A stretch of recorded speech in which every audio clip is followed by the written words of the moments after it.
The camera thing, it's all about lenses, I've found. Yeah. And I like different lenses for different things. Yeah. I think for club photos, you have to make a decision if you're going to use flash or not. Yeah, I haven't used the flash at all yet. And if you don't use flash, you need a big aperture. So you need to Yeah. find yourself a 1.2 or 1.4. I cannot remember. I can't remember what lens I had first. And then Strobe came in the one night with the same camera, and he was shooting these photos of Sam Andres like real close, but it was still like real wide and nice and tight. Yep. And that was like my big problem. I wasn't able to like get these really cool like kind of wide shots. So I ended up getting the same lens that he was using that night, and I can't even remember what it is now because it's been a couple years. But that's the one I've been using. I haven't even taken that lens off since. So I shoot all the drink photos and all that stuff with that. But you don't remember what it's called? I can't remember the number. So you want like 35 millimeter or 50 millimeter prime lens. It's a prime lens, so you don't have a focus on it. Or sorry, you don't have a zoom on it. Yeah, no zoom. Good. So that's a prime lens, which is what you want. I personally think. And then the other key is the aperture size, the maximum aperture size. Yeah. So how much light can get into get onto the sensor. Yes. And I mean 1.2, 1.4 is really what you want. So yeah. This one is just a wide angle lens. That's what I'm using here that people are looking at your face with. Yes. And it's a 20 millimeter, which is very wide. So it's 20 mil, yeah. Okay. So I don't have to get very far back from you in order to see your face, your torso, and everything else. Right, right. The 35 millimeter is, a lot of people say, the closest to the human eye. I think 35 is the newest one that I bought. Yeah. So like what we see is the width of 35 millimeters. Yeah. I'm pretty sure that's what. Damn, I cannot remember the first one I had though. What comes with the camera? Usually it's like 55 to 105 or something like that. Like it's I don't know. Something basic with a zoom.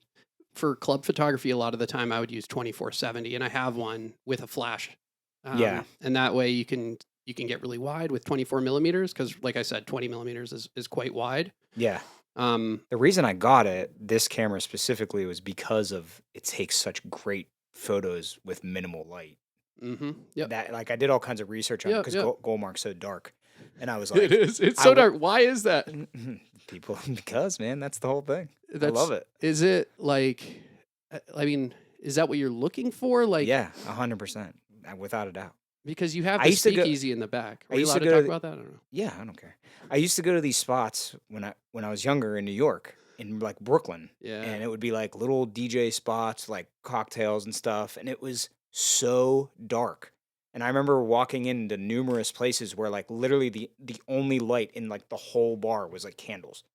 I remember this one spot specifically. It was called Kings County. There's no way it's there anymore. Literally, there was like 5 candles in this whole bar. It was like as big as the Goldmark. You couldn't see 2 feet in front of your face. It was so packed. It wasn't like Goldmark where like people were dancing. It was like people were chilling. I loved it. I was like, this is the vibe. People are like having fun. It's chill. Everybody has like their own little dark corner nook with a candle, you know? You're trying to facilitate makeouts. You're trying to help people. Kinda. I mean, a little bit, for sure. It's kind of sexy, right? I look at nightlife like a high school dance. Like, the lights go out and all the kids go, woo! It doesn't change when you become an adult. Like, I've said this over and over again. And that's the reason you won't put a party light in there. I don't want a party light. Well, I have the no fucking request sign. So, like, whenever something really goes off or, like, if there's, like, some kind of thing, we'll pop that on. But the funny thing about that light is people get excited when they, like, feel that light come on, but then they look at that light and they go, like I'm being a dick. And I'm like, no. Like I literally had this group of guys. This is like, maybe you might have been there that night. Yeah. It was like maybe a month ago. And I had put it on a bunch of times because we were trying to get a 360 cam video of the crowd. And every time you bust on the no fucking request sign, we get this nice little like pop of light and you can see everybody dancing and having a good time. But there was this group of guys next to the DJ booth and they were like, all right, man, we get it. No request. And I looked over to them. I was like, yo, I'm just using it for the light. And they were like, oh, my bad. But, like, I get how they could, like, you know. It's a little aggressive. But I also think. It's meant to be. It's for you. It's for you. You mean to protect me when I'm DJing? Exactly. See, for me, requests have always been really helpful. I've never been that great of a tastemaker. I'm not Selecta, and so in order That is such a lie. Yes, you are. You have great music taste. I get what you're saying. But it's not so much about dissing the crowd. It's just kind of like set a precedent. Like, we know what we're doing up here. We don't necessarily need your input, but it's not like we're going to turn it down. But you know how it is with DJing. Like, if you get a request, it's all about how the person presents the request. Am I right? Oh yeah. If somebody's screaming at you about, why have you played my shit yet? I'm about to leave with my 5 girlfriends. It's like, well, that's not how it works. Yeah. You know? Yeah. For me, a lot of the time, it was like it was my ego would kind of interfere with me hearing something that I actually needed.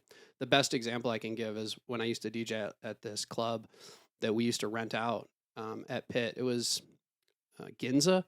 Yeah, I remember that. Yeah. Where was that? It was crazy. It's in Oakland, and Is it it's still there? gone. It was insane. Damn, We used I to do pee in the remember that. DJ booth in bottles. There was no way to get out. Oh, yeah. We would sell 500 like at the door. $5 It was that a piece. big? No, it was smaller than Goldmark. And you'd sell 500 tickets? Yeah, we crushed that What? place, and the bar was just strictly kamikazes, like no real booze, just a little tiny bit of vodka. I mean, they made so much I money can't off our even parties. imagine, It was yeah. insane. Yeah, they probably loved you. And basically, Come do that at Goldmark. When- I'm joking. yeah, I don't have those connects anymore. I probably didn't back then. Go either, back to maybe. college, Yeah. V-tips. But I had some. It was interesting. I mean, the party that I'm referencing was when it was just strictly a black crowd. Yeah. And I did not have the right music. And what had happened was both Jeezy and so Young Jeezy had an album that had come out that week, Sure. and it's probably, I can't remember which one it was, but then like the Iceman or the Iceman 2 or something. Was this before I met you? No, I don't think so. Around the time, like 2006, 2007. Okay. And then also Freaky Girl, Gucci Man had Gucci Man, also yeah, dropped. yeah. So there was a Gucci album and a Jeezy album, Sure. and I had neither one. Okay. And that's the only thing anybody wanted to hear. It was Yeah. it was like, this is, whatever you're playing isn't new enough for us to enjoy ourselves. I'm trying to think of what single would have been on that Jeezy album, but that Gucci Mane song was huge. I remember playing that night after night. Yeah, I mean, there's, and I guess to bring it back to requests, Yeah. it's, I have what I want to hear, but it's not really about that. I think Yeah. when I was DJing, I was always trying to prove something to myself about like my music is the best. And really what I could have focused more on is just try to give people what they want, just give them an experience. Sure. And kind of cater to the audience. But I guess it's kind of a balance. I totally get it. Yeah, for sure.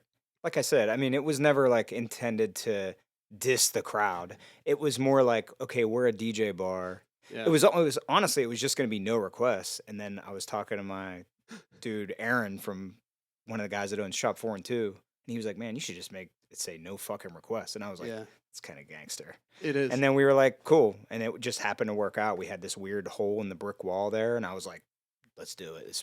It'll be perfect right here. So yeah, and then I mean, sometimes like one of the bartenders will pull up that like little tiny party light too. That's a newer thing. That's like within a year. Yeah, yeah. The one Nicole, my one bartender, Nicole M, not my wife. Her name's Nicole too. Yep. That gets confusing. Nicole the nurse, not Nicole Yes. the drug rep. Yes, exactly. Yeah.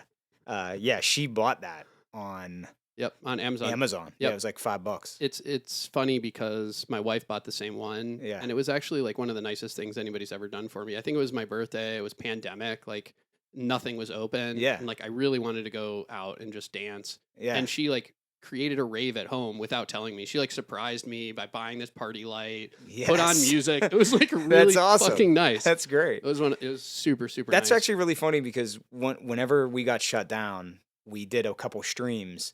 And I had this goofy little light at our house. And whenever Nicole and I were streaming, at like 2:00 in the morning after way too many drinks, whenever the pandemic first started, we started like there's a really funny video on my IG of her and I dancing with this light on that I like barely remember because we were probably drinking way too heavy. But yeah, when the Goldmark reopened, Nicole McManus was like, "Oh, I'm totally getting this light," and she just showed up with it one night and put it on during. She always plays it during Pepis. That's like she loves that song, and she always plays it during that song, which is like kind of played out at this point, but we still rock it because people go nuts. It's like the Latin song. Yeah. Yeah. Dun, dun, dun, dun, dun, Yep, dun. yep, Big yep, yeah, you chant, guys like play it. everybody, it like runs the border of like, it's a great song. It runs that border of like EDM, but not really, kind of still housey, Yeah. which is a nice. It fits. That's about as high of an energy level as we'll get in the Goldmark on like a weekend night. Like no crazy big EDM drops or anything like that. Yeah, I mean, it's Not that people won't go nuts to certain things, but that for me, like for a song, that's like a good portrayal. It's not really built for big EDM drops. Mm-mm. I mean, there's no bottle service. There's no you don't really There's no have big lights. subs. There's no lights and there's no like big subs or CO2 or anything to like get that drama going. Nah, It's yeah, a hip no hop club. subs. It's a DJ bar and a It hip is hop club. It is a DJ bar, and that's what like young people that come in, they always refer to it as a club. They'll be like, "Oh my God, you own this? I love your club." And I'm like, "It's not a club." Nah. And then but the funny thing is, like, we grew up with huge clubs in Pittsburgh, and Totally. My first experience of Pittsburgh nightlife was Club Zoo. Yeah, dude, yes. With probably you DJing, right? I didn't actually DJ. Well, What was the I had underage? played there Well, before. you mentioned like playing at like a 18 and up club in Pittsburgh in some of the interviews. Yeah, Jets. That was a big one whenever I was younger. Yeah, but that was like a monster room. That's how I kind of grew up. I like learned how to DJ in that room basically for like 1,000 kids every week. Like, insane. And it was also in the Strip. That was in Harmer, which is like 10 miles outside of Pittsburgh, like downtown Pittsburgh. Yeah. But dude, monster. It was a beautiful club. Crazy lights and the most insane DJ booth ever. My grandma had paid for me to go to Carnegie Mellon pre-college. Okay. I didn't even know that. Yeah. I was like coming back and forth from Ann Arbor to Pittsburgh my entire life. Okay. Because my grandparents were here, my dad grew up here, and I do remember grandparents lived here. And I kind of got my shit together by the end of high school, but I still wasn't a very attractive candidate for colleges. And my grandma knew it, and she had connections. Yeah. And so she just filled out the paperwork and got me like a spot at CMU pre-college. It's great. I took sound engineering, which was like how I learned a lot of the shit I know. I don't think I know that either. It was like Carnegie Mellon level physics, learning about, there's actually like 10 different types of decibels. No. I know nothing. It was wild. Learning about like stereo pair recording of symphonies, getting an opportunity to actually demonstrate it. But like our final project was recording a symphony and stuff like that, like setting up all the sound, breaking it all down, miking drums, learning which type of drum mic works for which. Damn, so you got to do all that? Yeah, that's a whole other level of madness. So that was like long before I ever thought about DJing. I mean, you'd been DJing at that point for a decade. Yeah, way too long. Or almost. But like for me, that was my first kind of interaction with Pittsburgh, and we would all go to, we would take a bus, I guess, and go to the Strip District or cabs. I mean, obviously there was no Uber, but we would cabs are hard to come by too. Get in a cab or like a jitney cab, which was just like a guy who took your money. Yep. Which is wild to think about. They got you there. It was like Uber without a phone. It was like Uber without a phone, except in a busted ass minivan, and you had to pay some dude cash. Yeah, and no way of tracking it. Like, it's crazy. Absolutely, we would just put our lives into our own hands. And I'll remember that when your kids are growing up. Remember all the crazy shit you did. The girls all had their purses completely full of Evil Eye beer.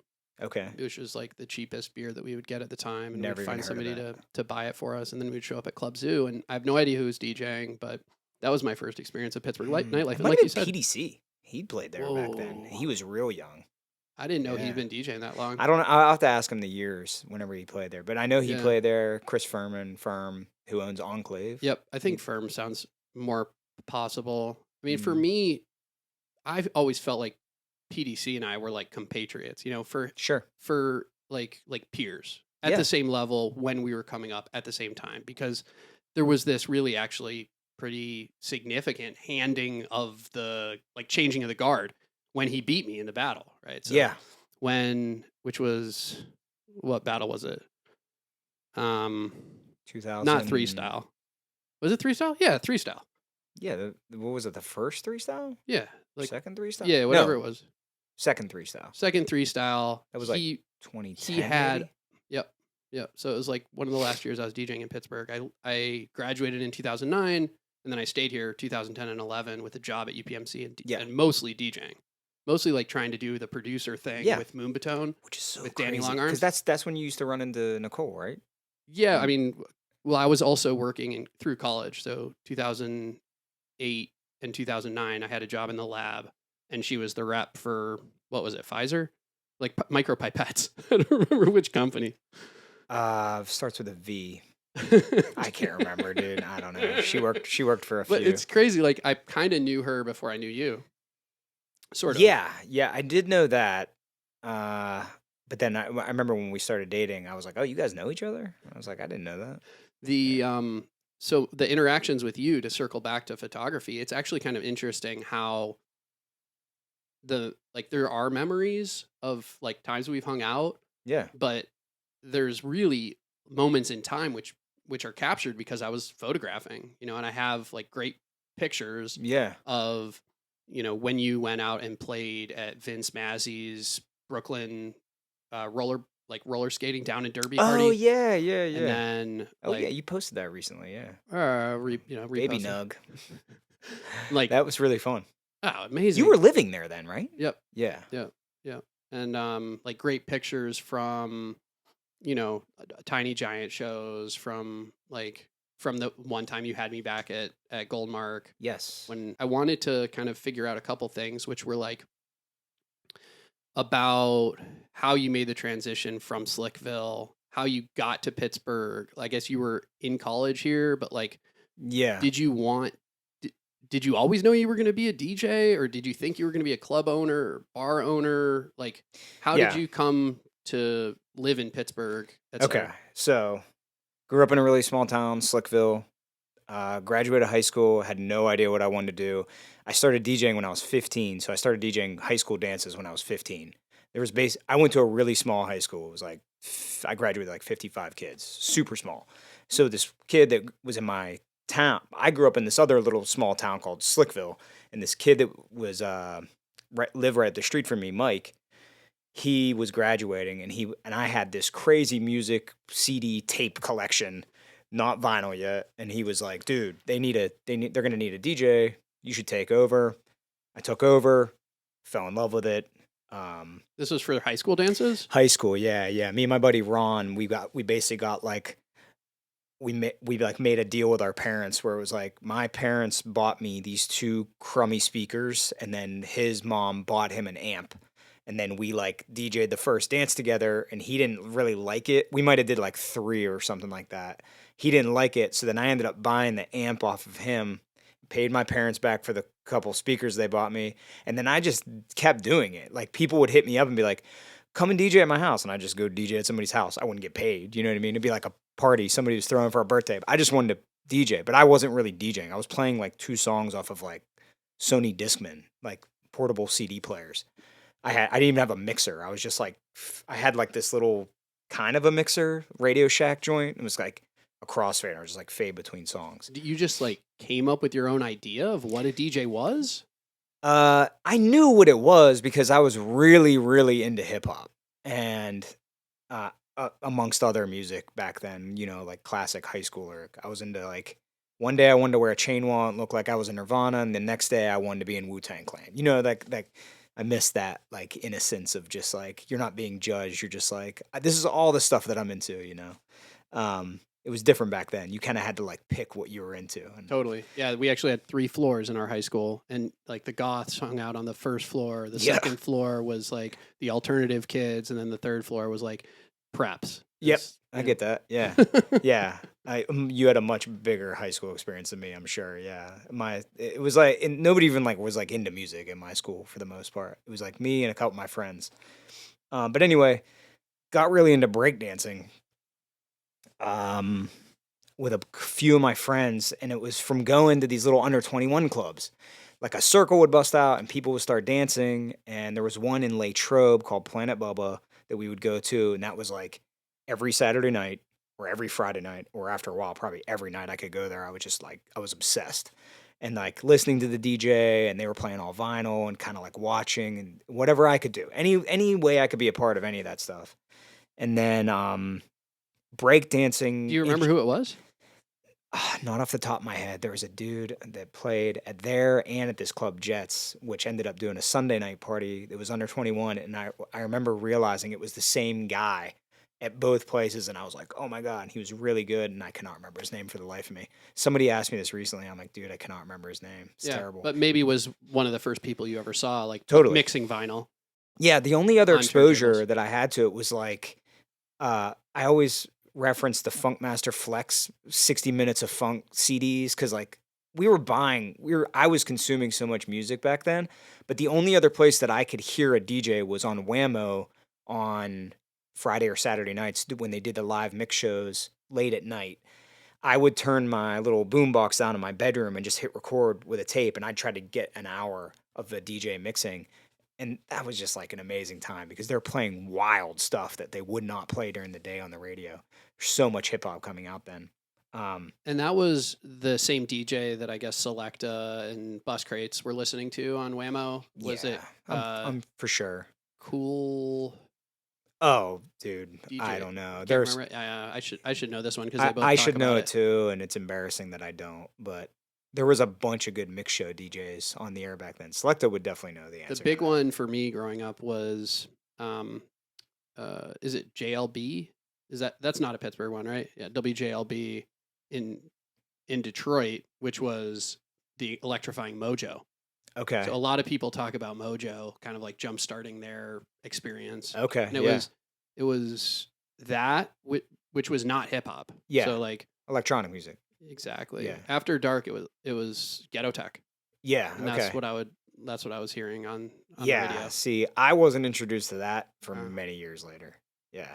It was like also Canadian radio I grew up on, because in Detroit, you're actually south of like Windsor. Yeah, right. And so one of the Windsor channels was 88.7, 89X, which was the rock channel that I grew up on.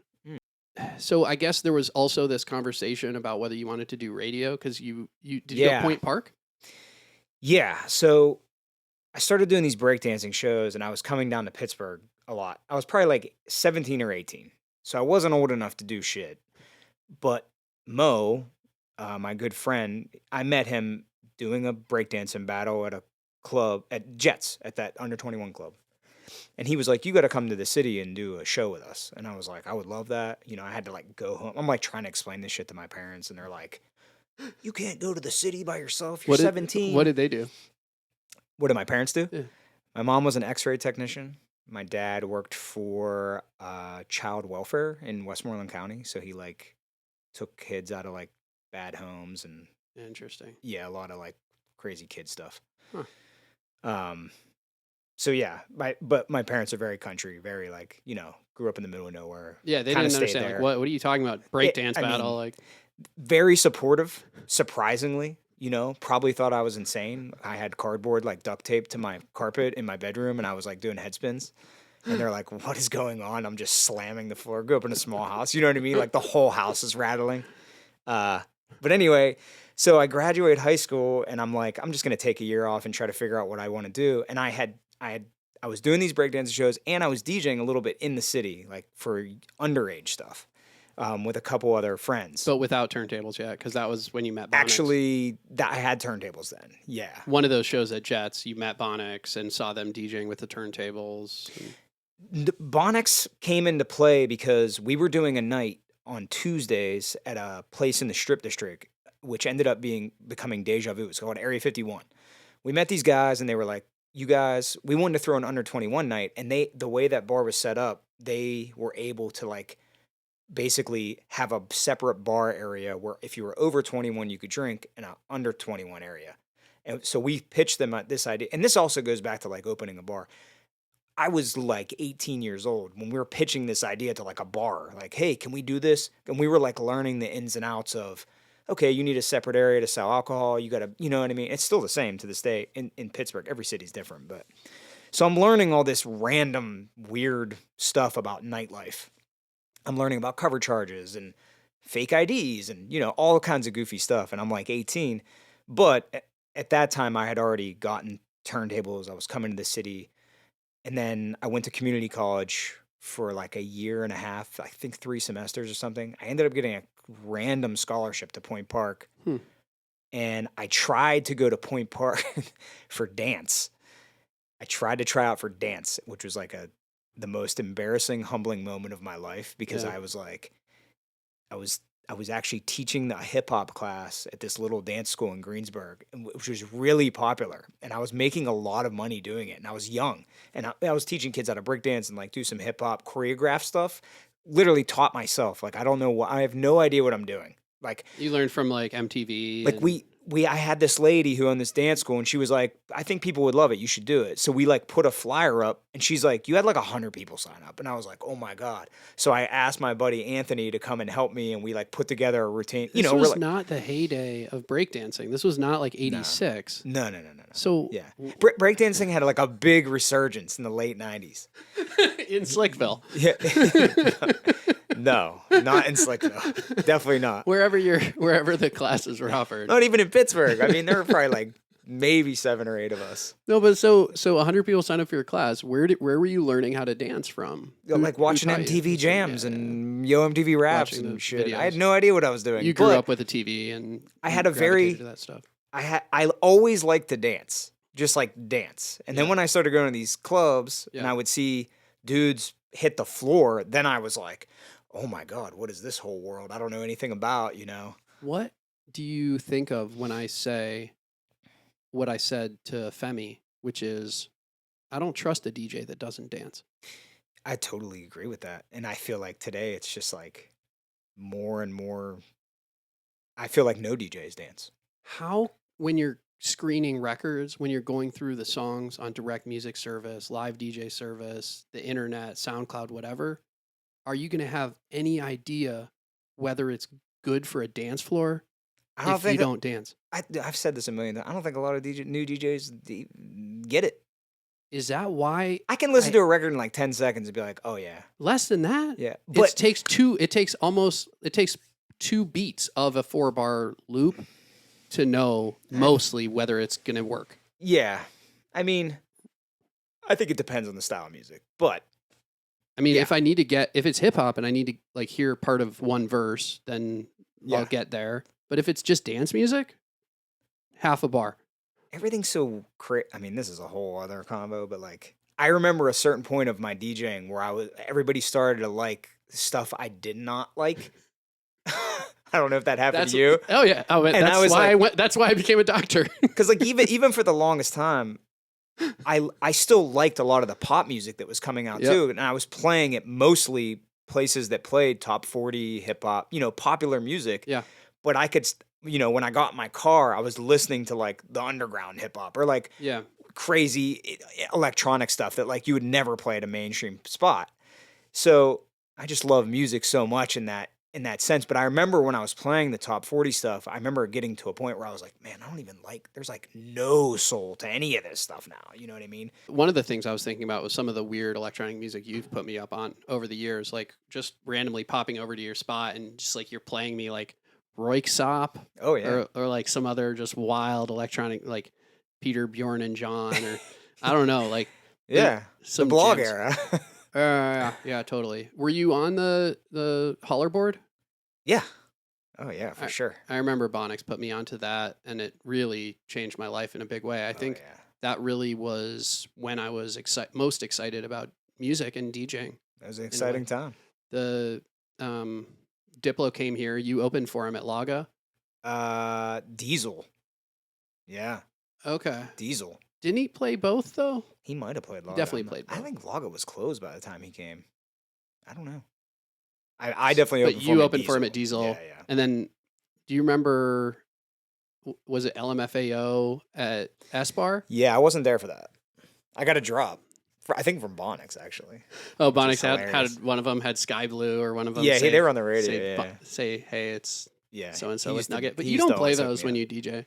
What? You don't play the drops. I have a Sean Paul drop that I play a lot. I love Sean Paul, and it's an amazing drop. It's like one of the best things ever because he just goes on and on and on. But I've cut it down, so it's just like DJ Nugget, Pittsburgh. It's awesome. That's rich. Which I also just saw him in concert. Nicole and I traveled to DC to see him like a couple weeks ago. Yeah.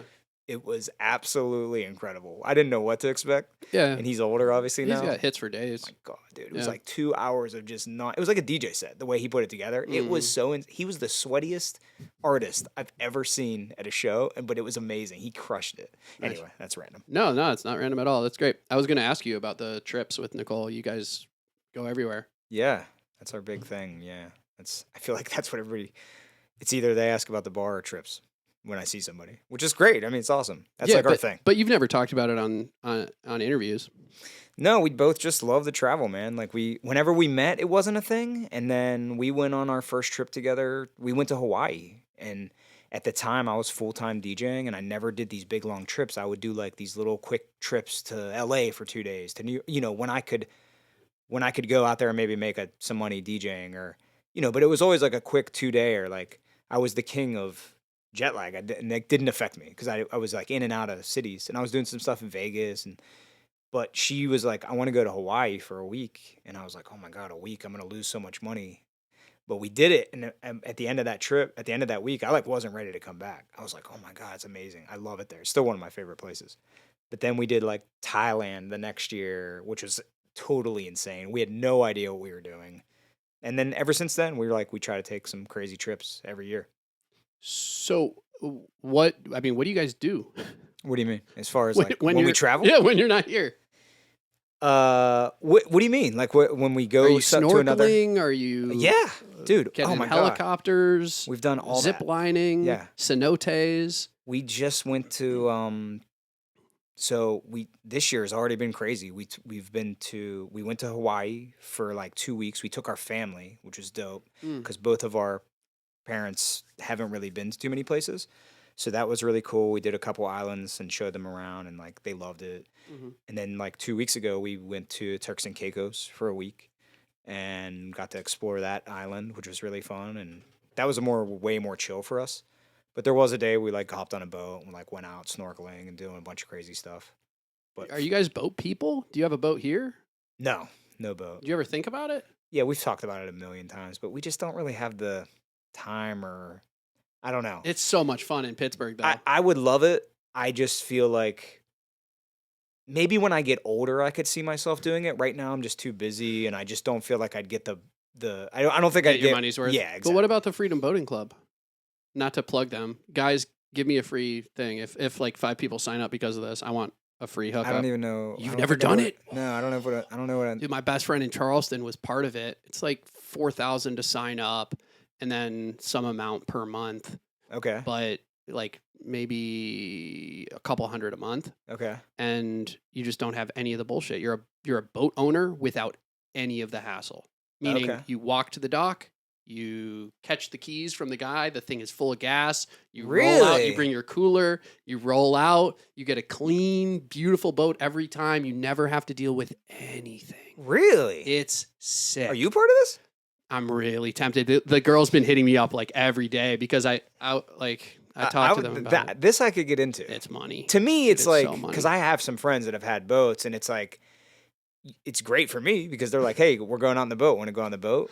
But like, I also have some FBC. They loved it, but I also have most of them have sold their boats. Yeah, because they just they don't get it. The like one of the best summers of my life was Pittsburgh when Ryan had a boat. So basic sickness. He's my best friend, and he had a boat. It was terrible, but it was we would always break down, and I feel like somebody would that. be towing us into the shore. But it was just so much fun to have it in the summer in Pittsburgh. Yeah, pirate games and the riding it around, parking at the point, and just like. I mean, dude, if I could tell you how many conversations I've had with my wife or with 2 of my other really good friends about buying a boat together, it's crazy. No, but like we FBC. I'm very methodical as far as like decision making. Yeah, 6 years to open Goldmark, right? Just to make it happen. Yeah. Do you remember when we talked about it? I do. Yeah, at my old house. Yep, I remember. Yep. Yeah. So I almost like you were almost like ready to invest. yeah, which is crazy. It was really close to happening because remember that was when my uncle, he's not really an uncle, he's more of a cousin Yeah. named like Jacob. He's a Holocaust survivor.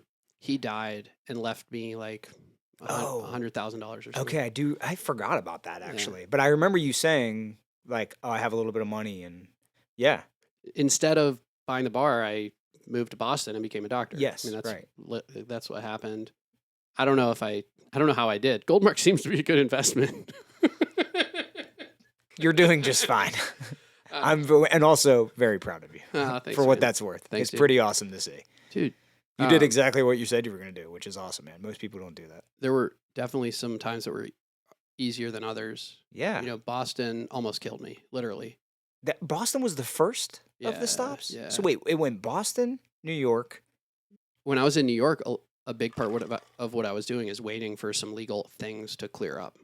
So I had like lawyers figuring things out and just like stuff related to being a delinquent. Like when I was 16, I was literally living on the street, like selling drugs and just like. I did not know that. Yeah, I was an absolute waste. Why are we talking about Goldmark? Let's talk about that. It's wild, right? That's crazy. Yeah, no, it was insane. I mean, it's crazy that I'm alive. Truly, it is. You were a wild boy. I had there's like a lot of people that didn't make it from that scene. Yeah, most of them. Yeah, that's insane. Yeah. So what happened was I was trying to figure that legal side of things out when I was in New York.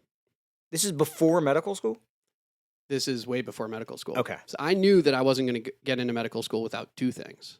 I needed a clean record. Right. And I needed to fix one bad grade from Pitt. Okay. When I went to Pitt, I had like a C+ or a C-, I think it's C- in biochemistry. And so my goal was to get those two things fixed. And so I went to New York and DJ'd because I knew I could make money doing that. And I was following my passion. Like I always loved music. I still love music. There's nothing like, people are always asking me, well, why can't you just focus on your career? Why can't you just focus on medicine? It's like, why can't I just cut off my right arm and throw it in the dumpster? It's insane to even think about not having this side of my life. Sure. And so, I knew I could do it. I knew I was, and I also wanted to see where that road would lead in a way, like if I took it really seriously. And so I was living in New York, living in Lower East Side, throwing parties for a living. And it was like incredibly croc fun. Mode. Yeah, croc mode is like the most fun. Have you ever explained that on here? No, never. You probably should, so people don't read croc mode and go, "What is croc mode?" Yeah. Well, I changed the name of the podcast, so it's no longer Croc Mode TV. Oh, I didn't even realize that. Okay, yeah. My bad. Yeah, no, I mean it's fine.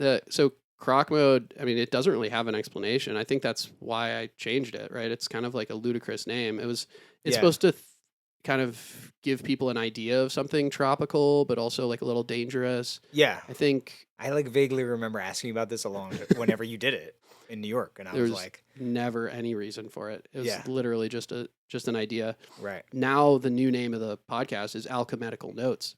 Oh, okay, yeah, I've seen it. Okay. Which is completely artificial intelligence generated.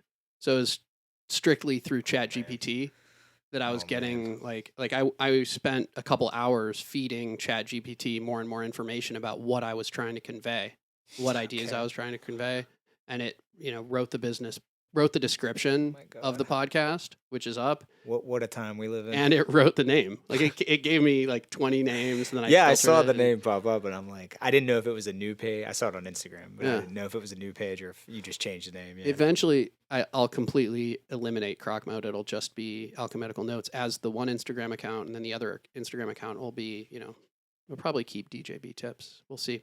So, yeah. The Terminators are coming. Well, good thing that you work on brains and stuff. So yeah, and it's kind of one of my areas of interest. Brain computer interfaces. I think that's sort of the realm that I'm going to try to lean into. I think you couldn't pick a better realm. Now's the time. Yeah. You're in the right place at the right time, my friend. People are going to be looking for killer robots, but it's not going to look like that at all, right? Okay. It's the code that's going to kill us. It's the code that's already in the machines. Okay. The big machines, right? The the machine that launches the nukes Right. has a chip in it. Right. It's like not connected to the internet, but it's, it might be eventually. It's completely terrifying. Yeah. Oh, yeah. Yeah. So, anyway, so it took me 2 years to figure my shit out. So yeah, so I got my shit together. I fixed my grade. I went back to school. So I got into Boston University. I had some talks with people about how I could get into medical school. That was their advice. Make sure there's no gaps in your resume, whatever. There's a little gap, but it's fine. And so I got that sorted out. I retook the class. I got an A, which I was really proud of. And then I got into 2 medical schools. I applied to about 30. Okay. And 2 accepted me. That's all that matters. And it was Boston? while I was driving. No, I was Florida Atlantic University in Boca Raton. So that's how I ended up in Miami. I met my wife and everything. But I was driving to Detroit from Brooklyn with a car completely full of croc mode gear, bandanas that we had just had spray painted by my buddy in Irwin, custom backpacks, glow sticks, 10,000 glow sticks. 5 interviews scheduled, official press for the Detroit Electronic Music Festival, 5 interviews scheduled with Moon Boots, who just dropped a new project, yeah. Heathered Pearls, who's amazing from Ghostly International, DJ Psycho from the Detroit Underground Militia. None of those interviews have ever dropped, by the way. They're all terrible. I fucked them all up. I want to hear them all. Yeah, well, I got them, but I'm sure you learned a lot. As I'm driving in the car, I get the phone call from the dean of Florida Atlantic University. Okay. Hey, we want you. Come be a doctor. Nice. You have 1 day to decide. Never heard any of this. Yeah. Yeah. So oh, really? Like that? Yeah. Yeah. Did you take off your raver necklace and you were like, turn it around? Put my stethoscope on. No. Your overcoat went. Well, no, it gets worse. He's literally all you have to do is just show up on time on August 4th of 2014. So this was in May, I'm assuming. Yep. It's Yep. Memorial Day, and he's just show up August of 2014, and I couldn't even put that shit together. So I'm very much my mother's son. Sure. And she's all heart and the nicest, most incredibly thoughtful person you ever met, but she will not be there when she says she's going to be there. Sure. I was always in aftercare. I was the last kid to be picked up every day. Chip off the old block. So we had this family wedding in Spain, in Granada, Spain, on August 3rd. I was supposed to fly back home. I get on the airplane. There's a layover from Philadelphia. My girlfriend at the time was in New York City. The plane wasn't leaving to go to Miami. I had to be there in the morning to get there for orientation, 8 o'clock in the morning. I'm waiting. The plane's not there. We don't have a plane. I'm like, I'm just going to get on the train to New York City, and there'll be planes there. Oh, boy. There was a plane, but it got there at noon. And you were in Philly? Yeah. Oh, my God. I missed 4 hours of orientation in the morning. Oh. I walk into the medical school. They're like, don't go eat that lunch. Everybody was eating lunch. They're like, no, you come this way. Okay. Straight into a meeting with the dean, assistant dean. Do you really want to be here? Wow. We've got 100 people on the waiting list that want your spot. Yeah. What the fuck are you doing? Yeah. And you're just eating shit, trying to explain yourself. Well, the way I explain myself is I've been a fucking DJ for the last 10 years. And I'm not used to this at all. Yeah. I was a DJ. You actually told them that? 100%. Were they like, what is that?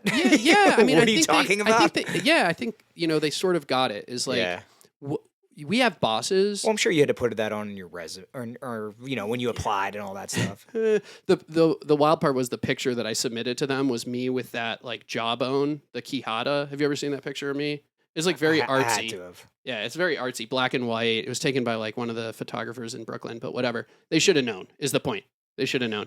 But yeah, I mean, when you're DJing, you don't have a boss necessarily. Right. I mean, especially you, you're truly working for yourself at this point. Yeah. And that's very different from being the lowest person on the totem pole, medical school, just grinding it out, right? Yeah. And so I had to make that switch. But how did you become that? First of all, that's awesome. And then, I want to turn the table and hear more about this story, but I've got hours, but I want to know about how you became your own boss.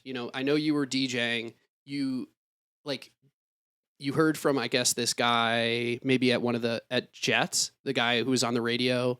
He's like, there's no money. Yeah. Well, becoming your own boss thing is funny because when I really, really think about it, I've told my parents this. I'm like, when I was 16, I wanted to get my driver's license and I didn't have a job. I was like mowing grass around my neighborhood, and then I would DJ. But when I would DJ, they'd pay me $100, and like when you're 15, somebody, you go from mowing your neighbor's grass and getting $10 or $5, and then I go and do something I really, really like, and I'm making $100. I was literally like $100. I was able to pay my parents back after like 4 or 5 dances. So I always say like I've pretty much been my own boss since it was the first job I ever had. I started working at McDonald's to get my driver's license because my parents were like, you're not getting a license until you actually have income coming in. So my brother ended up getting me a job. I have an older brother. He got me a job at McDonald's. He was working there whenever he'd come back from college. Yeah. So I started working at McDonald's. I hated it. It was like, I did it. It was fun. I've had all kinds of weird jobs, but I was always DJing and always kind of had my own thing. I was learning about doing my own taxes when I was like 18, it's crazy. And you eventually had an LLC or something like that? No.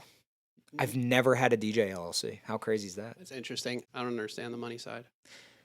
I mean, it's more of like a, security blanket. That's the way I look at incorporating yourself. Like, if you, the way that when I was younger, I looked into it, and then another DJ was like, you don't really need to do it. Like the worst thing that's going to happen to you is like, and this is like worst case scenario that I could think of. And it was a really good example I still use to this day with other young DJs that ask me about it, is like, you're DJing a wedding and a grandma trips over your speaker cable and the speaker falls on her and crushes her, and it's like, then you get sued, right? But like, also, what are they going to sue you for? I didn't have shit when I was a kid, okay, you're going to sue me. What am I going to do? File for bankruptcy? Like I had $2,000 in my account. If it was a good week, so I was never really worried about it. And then, shit started to change when you get older. You buy a house, you actually have an asset, like weird stuff like that. It kind of relates to the Plenty agency, though, right? Like you guys, yeah, for sure. You're doing weddings every weekend now with 6 other DJs, or there's 8 of us now. Oof. Yeah. So you just added on 2 more, like Rambo, or Rambo and my boy Tony Crush. Yeah, nice. And I mean, you guys are obviously insured. Yeah, we're insulated. Yeah, we're good. You have lawyers and stuff. We're good. Yeah. Grandma will be dead, and you guys will be fine. It's a weird business model too, because like all the guys have their own stuff. Like whenever we got on, I was like, you need business insurance. You need $1 million in coverage, or I ain't even taking it on. So they're all, everybody's good. If something would happen, everybody's good. Fair enough. So they're independent contractors. Pretty much, yeah. It's like you're like the Uber of wedding DJs. Pretty much, yeah. Honestly, yeah. It's just kind of like a home, it was something that I always did, and I was just like, why am I not getting the best dudes in the city who are actually really great DJs and can do all this different stuff? Why not? Do you like DJing weddings? Yeah, it depends. Depends on the wedding. Yeah. I don't really do that many anymore, just because of the team. But yeah, sometimes they're great. Sometimes they're horrible. What do you like? What would your ideal DJ gig be? Is it like Goldmark Saturdays, or is there something else that you still enjoy doing? Dude, I DJ it every week. Goldmark Saturdays, they're fantastic. Yeah, it's a lot of fun. I love it. I miss the big rooms. I definitely miss the big rooms. It's just you can't bring that feeling of a big room back from like 2010 for me in Pittsburgh. It's just not. It doesn't really exist anymore. But like, I've been to other cities, obviously, where like it's still amazing, But I prefer small rooms. Really flex on it, Play the hits, play what you got to play, but also be able to sprinkle in some cool shit that people don't know that they're, I think they're still going to react to. That's like my ideal gig. Yeah. I like the last 15 minutes when it's just you and PDC playing like just ballads. being wild. Like, yeah. Yeah. On bended knee and like That's really become a thing for yeah, sure. yeah. Yeah. If you last that long, you get to hear some wild shit at the end of the night. That's my favorite. Well, you guys have done a lot of really cool things with Goldmark. I'm really happy about the drafts. I'm like, Thanks, I dude. love going and drinking the cider drafts now. It's made things a lot better. We got a new one today. We got 2 new drafts today, actually. A new 11th Hour beer and a new Low Lev, which is another brewery in Lawrenceville on Butler Street, right down the street that opened up a couple months ago. We got them on tap now. Yeah. And it's all local drafts? All locals. See, I love so that. we have 7 now. It's very much a community thing. You know, Yeah. it's not just the DJs that you're hiring, the staff, like the crowds. I like also how you've managed to pull like the LGBTQ audience in. Yeah. Like whenever I go there, it's never just straight people on the dance floor. And I hate to say that, like, but it's never just guys dancing with girls on the dance floor. Do you know what I'm saying? Like there's clearly like a gay scene. Sure.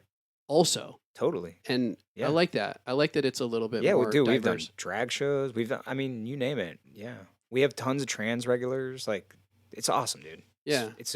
We want everybody to feel I think that's cool. Comfortable. You know what I mean? Yep.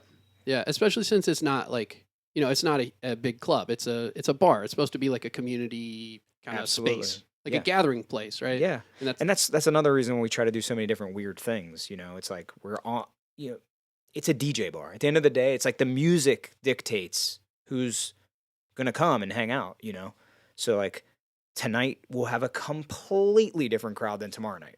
Yeah. Which is awesome. Can you talk a little bit about some of the like regular nights and some of the people that you're excited about getting to work with? Yeah. Because that was super fun for me. When I asked Bamboo the same question, he was able to list all these different DJs that I was then able to learn about and follow on Instagram and find out about what they're into and everything. Yeah. So I'll just use tonight as an example. So tonight's the 2nd Wednesday of the month. It's a brand new party, just started 2 months ago. And so Wednesdays and Thursdays at the Goldmark are monthly events. So the first Wednesday of the month is something. The second Wednesday of the month is something. A lot of people still to this day, a lot of people don't fully understand that. And most of those nights have lasted for 5 years. You know what I mean? Tonight is a newer one, and it's called, they shortened it. It was called Going to Dad's House. But newer DJ in Pittsburgh, DJ Deanie Daddy, plays a lot of disco and house. Awesome dude. And then he brought on another DJ named Wabi Sabi, who I'm not even going to lie, I haven't even met him yet. And then they also bring a guest in. So they're doing Jarrett Tebbets tonight, who is amazing and an incredible DJ. It has a lot to do with Hot Mass and, you know, super music head. And we're doing more stuff with Jarrett now and Deanie Daddy, and, you know. But so that's tonight, and then tomorrow, the second Thursday of the month, is Selecta's night, which he's had since the bar opened. Yep. 7 years. Groove Theory, yep, which is all basically funk, soul, old school hip hop, R&B, rare grooves, you know, and he'll sprinkle in some house, Latin, all kinds of stuff. But not a vinyl night. Not a vinyl night. No, he doesn't do all vinyl now. When he first started doing it, he was doing a lot of vinyl, but not anymore. He's pretty much strictly Serato now. Do you have anybody who brings out records anymore? Yeah. Tonight's all vinyl. Yeah, what? Yeah, the Dad's house party is all vinyl. Oh, that's cool. Yeah. All right. They'll be playing disco and all that, you know, house and some poppy stuff. And I like that. Yeah. I missed the 45 nights. That was one of the things that I liked the most about living in New York was Bowery Electric, I remember, yeah. They're still doing that, don't they? What was the name of the party though? Mobile Mondays. Mobile Mondays, yeah. I'm sure it still exists. I know Soul in the Horn has kind of like taken it and ran with it. That was a huge Mobile Mondays was huge, yeah. Yep. But that's great that you're continuing that. Yeah. So and then I know Friday is always Midas and you're on Saturday. Both of you bring guests. Yeah, Midas not as week? much. Midas not as much. Every now and then, he's every Friday, except for the last Friday is DJ Red. And then cool. my Saturday, I always try to have guests, but I always try to give myself one night a month where I'm just by myself. That's 'cause cool. I like So need keep that. your chops. Like keep that 4 Yeah. hour. Keep the ability to play 4 hours Yeah. because Yeah, it means they might book you in New York for 6 exactly. Yeah, Or- whole different world. or at Burning Man for 16. I don't know. That's not happening. But yeah, I think 4 is my limit these days. Yeah. I remember playing for the Pitt Dance Marathon and having Oh to yeah. fill 24 hours I remember of, you doing that. of Yeah. entertainment. I think I DJ'd like a total of 16 hours or something like that over the course of the day. Yeah. Like, not, you were talking on the Road podcast about playing the same song more than one time in one show. Yeah. There was a lot of repeats. Yeah. I mean, you got to give the people what they want, right? No, they didn't want it. They were all asleep. It was like we had. They just had to get through it. Yeah, it was miserable. By the end of like once everybody left at like 3 a.m. or 4 a.m. or whatever, like after Paul Alexander and Albie had both just torn the house down. Yeah. Then it was just me trying to get people through the night to 8 o'clock in the morning when they were like serving breakfast or something. Yeah. It was you had the night shift. it was like just brutal. Pulling teeth. Yeah. I can imagine that'd be a lot of pretty rough. rock. Yeah. The best one was the guy who I guess you banned from Goldmark. He saved my night Who's because that? there was like nobody dancing, and I played Cameo Word Up, and it was just a dud of a record. Okay. And he just rolls up in the middle of the dance floor. You know, the really energetic. Oh, I didn't black ban guy. him. I didn't ban him. Yeah, he's No, I didn't ban him. I just yelled at him one night. And he was flipping. well, he was girls. just drop kicking people. Marcus. What's the problem? Marcus. That's his name. Marcus used to come in He every used to wear a week. Batman shirt. Yes, Marcus used to come in every week. I love Marcus. He's been around forever. Like he's always, he's always supported. But it got to a point where it got a little dangerous with him. It's not a huge dance floor. No, and this night specifically, when I basically snapped, there was hardly anybody there. But he grabbed a girl and flipped her over. She was freaking out. Then he ran up. He I'll be was honest with you. jitterbugging people. The thing that really set me off is that how we have that mural when you walk in to the right. Oh yeah. That art mural. It's to been the there right, since the beginning. since day one. I said something to him and he was like, "Oh, okay." And then I was like, "Yeah, man, just try not to I thought he was gonna jack the bar all up. And this was going on for years. Does he live in Lawrenceville? He's just a good supporter. I think at that time he did, yeah. But anyway, so he ran up and just so and nobody knows, if you don't know this person, they're like 6'5", 300 very pounds. very yeah. big. He's a linebacker. Big muscular. He looks like a linebacker. Looks exactly like Marcus Allen. Dude. Yeah, 100%. Yeah. So he proceeds to then walk out of the bar, but he runs along the wallpaper mural. So I mean, dude, you could imagine just like Spider-Man. my life savings and my wife's life savings went into this. Mostly building hers, and this I bar. thought. Yeah. Absolutely, yeah. So when we see that, it doesn't make us happy. You know what I mean? Yeah. Anytime you're just in somebody's business, disrespecting it and smashing stuff and throwing people over your shoulder, it's not really a good look. Well, the drafts are like served in glass now, right? So that could be dangerous. Yeah. Oh, yeah. We have to be mindful of all that stuff. Yeah. Typically on a Friday or Saturday, though, when we get really busy, most people aren't drinking drafts. Just this guy. You. We trust you. Thanks. To a certain extent. Anybody else that you wanted to talk about? You only Oh my mentioned, God, like, yeah, one or yeah. two. I mean, I could go on and on. It just depends on what you want to talk about those nights. But yeah. So the first Wednesdays and first Thursdays. So first Wednesdays at Baseburg. They're like tech house, G house, more on the electronic side of things. So basically, the way the bar works is Wednesdays is more electronic music. Thursdays is a little bit more like funky. So, yeah, first Wednesdays is Baseburg. First Thursdays is One Night Stand, which is a party that I created with Cody Baker, who's a promoter in town. And then we have Alex Rivera. THE Bakery or something. Yes, TEH? TEH Bakery. Tay Bakery, yeah. He runs great photographer. Awesome photographer. Yeah. Yeah. He's done a lot of awesome stuff for us. Met him when he was young, doing his thing. Still the best promoter in Pittsburgh, in my opinion, honestly. But yeah, so he has some really cool stuff going on. We've had that party going for years. It's like a hip hop and R&B party. A little bit of older stuff, a little bit of new stuff. Just kind of depends on the crowd. And then I talked about second Wednesdays and second Thursdays. That's Dad's house and Select is night. Third Wednesdays and Thursdays is Climax and Bryce Yep, I do went to that one. Yeah, they do an Yeah, electronic party. Gold Rush. Gold Rush, yeah. They're actually going to be done soon. They have like 2 months left. They're pulling the plug and they decided to focus their attention on other places. They're both on They're both DJing a lot. They are DJing a lot. Yeah. And I know they're at least Climax is also in plenty with you and they both are, weddings, actually. right? Yeah, Climax and Bryce, yeah. Climax was original team, Bryce was year 2. But they, they're not Wednesdays are really, really hard to get people to come out. And I'll be the first person to tell you. Well, you used to have Tuesdays too. We used to have Tuesdays. It was service industry night. Yeah, with Pete Butta. Yes, until he moved away. Yeah. He's doing great too. Shout out Pete, man. Shout out to Pete. Yeah, what a great DJ. He's Pete. Awesome. I miss him with New York Giant. Yep. Those two were really fun. Yeah. To watch. Yeah.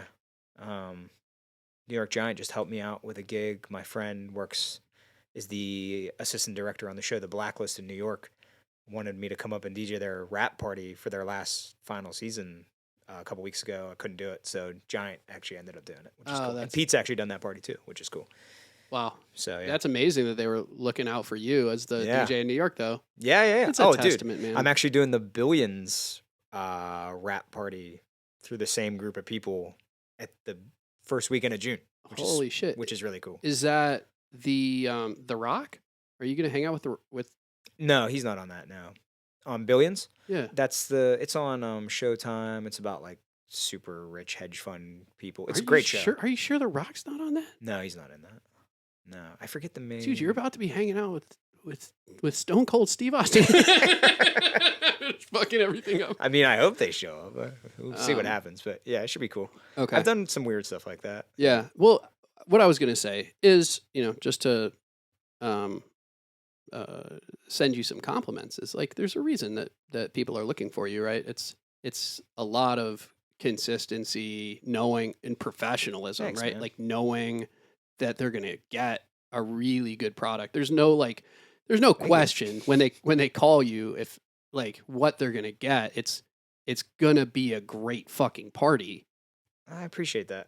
I think that's maybe more important when you're trying to book a DJ for something than it is to like, I don't know, to like go like too experimental or something like that. Like you want to know it's gonna like the gear's gonna work. Sure. The like people are gonna dance. You know what I'm saying? Like you're not gonna be too heavy handed with the scratches and playing air horns and all this. Yeah. It's weird, but when you start talking about how many like weird intricacies can go into like somebody not liking your set or, if you're overdoing it. I always tell DJs, I'm like, don't have a practice scratch session whenever you're getting paid at a professional gig. Like, that's just a bad look. I wrote that down when I was taking notes last time I saw you out. Something like the scratches are really only happening when the songs are transitioning. Totally. It's only ever really a tool to bring another record in. Yeah. It's not a solo. Yeah. It's like if you want to have those sounds, play somebody else playing them. Like play Wheels of Steel or like sure. Yeah. Like let somebody else let DJ Premier. Speaking of which, what an incredible mixtape. My God. Wow, that mixtape changed my life. Absolutely. Wow. Was that Nice Rec? Rec 1. Rec 1. Yeah. Fuck. Big up to Nice Rec, though. He's God. Amazing. Damn. Yeah, both incredible. Yeah. Wow. Me and one of my best friends, like, growing up, just had, like, a whole summer where that was the only thing we listened to. And it just, wow. That's still my favorite thing I've ever put out. Yeah. It's so much still fun. On SoundCloud? It's on SoundCloud, but it's not on Mixcloud. Mixcloud took it down, actually, a couple months ago. It's so weird how the two of them are working now. And now Mixcloud will only let you put up like 5 mixes, and they want premiums. Both suck so bad. Yeah, I know. I've been off SoundCloud for a decade because they took all my shit down at one point, and they were like flagging me for all this bullshit, but then all these other DJs that I was cool with all had their shit up, and it was all good. And you couldn't post mixes and you couldn't post mashups anymore. Yeah. Like once they started pulling mashups, it was a wrap. Yeah, it was not a DJ friendly place, and it was definitely not DJ friendly for hip hop DJs. Yep. If you're an EDM guy and you're like a producer and you're putting up original stuff, or you're playing like really like records that haven't become very popular. This is Yeah. what I've learned through like Alex Burkett and stuff, and posting my most recent mix on SoundCloud.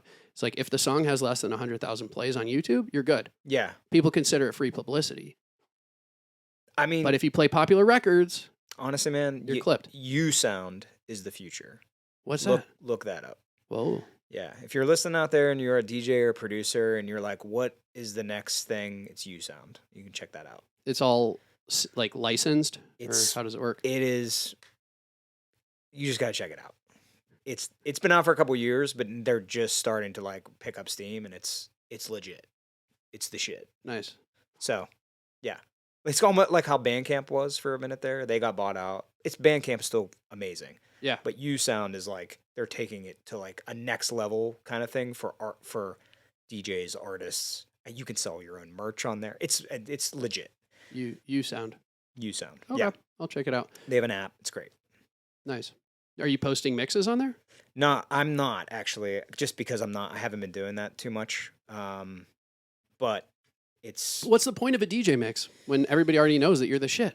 it's not that. I just don't have damn time to put something together. Like, I think I'm what gonna is the point? Literally. I think I'm gonna put out a big one next year, like a big party mix. Because Yeah. those real film mixes that I used to put out, Oh, those were it'll fun. be 10 years since my last one. Wow. 2014.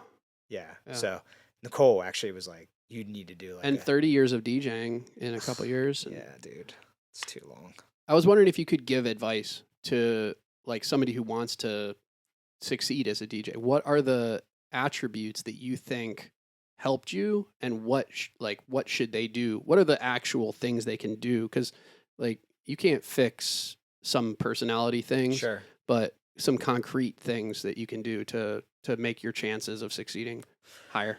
I think number one is try to figure out kind of where you want to be as a DJ, like what kind of music that you really want to focus on, even though you can still flex and do all the kinds of other stuff. But in order to kind of start making a name for yourself, I feel like you kind of have to decide where you want to. Like when I was 18, I would have been DJ Premier. Like that was all I would have done. But then people were booking me and they were like, I want to hear,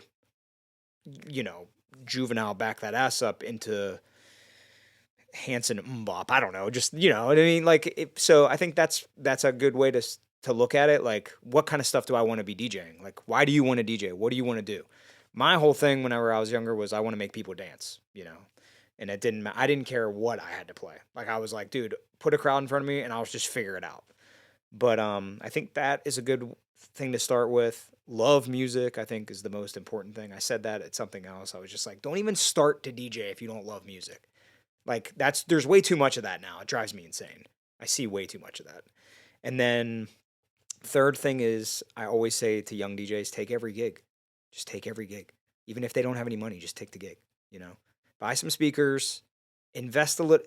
It's so easy to get into DJing now. I just feel like make an investment into the equipment, and then that will change the game for you, because then once people know that you have the equipment, then you can start playing parties and introducing yourself to different crowds and, Yeah. I mean, I think I don't know. I mean, I feel like that's the best advice. Yeah, I agree. When I was at Pitt, it was like I was the one with the pair of Yamahas and the amp, and so There you I was go. the one they called. Yes, absolutely. If somebody else, But think about that little investment, I mean, $300, like $300 a speaker or something like that, yeah, whatever it was. Yeah. They 300 don't- for the amp. They don't have to be $2,000 speakers. Like and stuff's even cheaper now than it was whenever. I mean, dude, whenever I was younger, like you couldn't even. You had to have the amp with the wires, with the, there was nothing had a preamp, like, Yeah, and it sounds better now too. Oh my God, yeah, it's night and day. So I think those three things are a good place to start. So I was wondering also about some of your like legends and influences, not just the local people, because I know you've mentioned Selecta as somebody that you looked up to, like, oh yeah, big time. In terms of that you were able to see here in Pittsburgh, but people, just anyone who inspired you, like AM or Jeff or anything like that. Yeah, it's kind of all the typical, I feel like, answers. The first time I saw AM, some shit about him on YouTube, it was like, I wanted to quit DJing type shit. I think there's a lot of DJs would say that. I was like, this is the craziest thing I've seen. he was like at that perfect moment of like using Serato. He knew all the tools. Obviously he was always a really great DJ even when he was playing on vinyl, but like I feel like the technology just it was like the things that he came up with, the ideas that he came up with, like insane. When I was like younger, it was like a lot of the hip hop DJs like Funk Flex, Kid Capri, Tony Touch was like I had Tony Touch mixtapes. When I was young, Stretch and Bobbito, um, a lot of that side of things, and then like a lot of it was like because I've always been really into hip hop, so a lot of the DJs that were just like integrated into hip hop, like I was a huge DJ Spinna fan, and actually one of the reasons I got into house music was because Spinna was producing hip hop, but then he also was doing house stuff. And then right around that time, I started to meet some DJs in Pittsburgh that were like introducing me to more house stuff and taking me to house music parties. Spinna is insane. I can't believe I didn't know about him until Bus Crates told me. Oh my God. Or honestly, it was before I interviewed Bus Crates. It was when I was doing research on Bus Crates, and he was doing an interview with I think Shortcut or maybe like Cut Corners, one of these DJs. Like online, and he mentioned him. The music is so amazing. Like the productions. He's like top 3 my favorite producers of all time. He's amazing. Yeah, and it's like crazy how he can go from like he had this group called Jig Masters. It was him and an MC named Criminal who was amazing.